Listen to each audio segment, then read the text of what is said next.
Kinumpirma mismo ni Attorney Michael Poa, isa sa defense team ni Vice President Sara Duterte, na naging maayos ang naging takbo ng unang araw ng impeachment trial.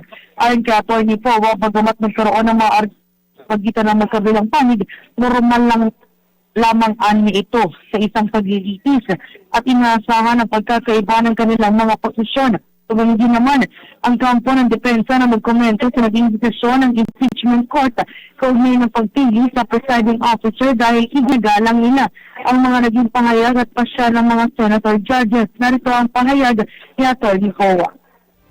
Actually, we're very happy the way the first day of trial went. I think for both sides naman it went smoothly. Obviously, there were arguments, I'm sure, continue may arguments from both sides. But again, that's normal. Talaga namang inaasahan magkakaroon ng mga ganyang opposing views ang bawat panig. But so far, I think it was a good first day for everyone. Kaugnay naman ng pagbabalik sa Bureau of Internal Revenue ng BIR greenbacks na naglalaman ng mga income tax record ni VP Sara, sinabi ng depensa na hindi ito malaking usapin para sa kanila dahil hindi naman nila ito tinututulan noon basta't nasusunodaan niya ang itinakdang mga kondisyon ng korte. Narito ang payag ni Atty. Poa.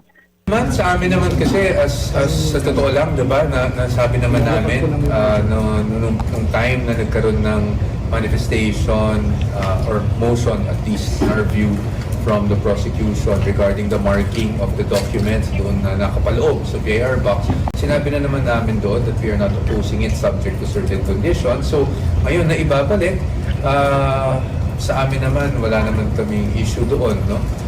But yun nga, nagsabi din naman kasi na maaari pa rin humingi ng supina, hindi ba yung prosecution kung sakaling gusto nila pa supina yung mga ganung dokumento. So siguro, we will reserve our comments for when that time happens or when. Para sa Boses ng Pilipino, nagbabalita ng may todong lakas Patrol 38 Gen Patrolya sa bagong tunog ng DWIZ 882.